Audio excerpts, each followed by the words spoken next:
I just remember in our backyard, we'd play wiffle ball.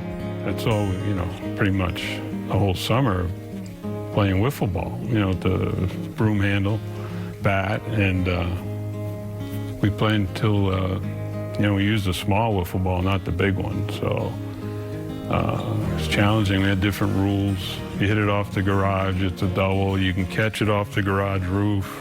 If you don't catch it, it's a homer.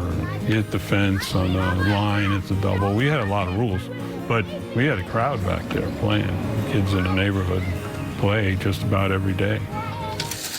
He played professionally in the minors for 2 years. Actually played one season in St. Cloud. He was a pitcher, and on occasion, we'd drive up to the Polo Grounds in New York and Yankee Stadium. We go early. We get going, and back in those days, they'd open the gate much earlier. You get in and to the ballpark, the Polo Grounds or Yankee Stadium, and we'd watch batting practice and outfield and infield practice. Then we'd watch about 3 innings of the game. We'd get back in the car and drive back.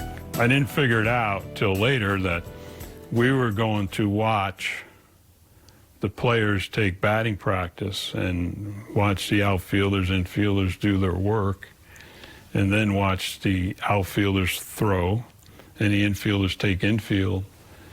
And that was the point of going, to watch how the players got ready to play and how they practiced. So I didn't figure that out later, but and then just stay for 3 innings or so, 4 innings, and back in the car and go. Willie Mays, without a doubt, he could hit with power, he could run, steal bases, he score on hits, hat would come off, helmet would come off, and he'd be flying around. And of course, his defense in center field, his famous basket catch. I wasn't allowed to do that, but and he could throw. He could really play. But my father rooted for the Yankees, so Mickey Mantle was. So I think I had to root against him, so I had to root for Willie Mays. So I was Willie Mays, and he was Mickey Mantle. Before draft, some colleges had me come down and see their college. And so I had one scholarship to Pan American University down in the Panhandle, down in Texas. And they wanted me to play 2 sports. They wanted me to play basketball and baseball. And so I had that in my pocket.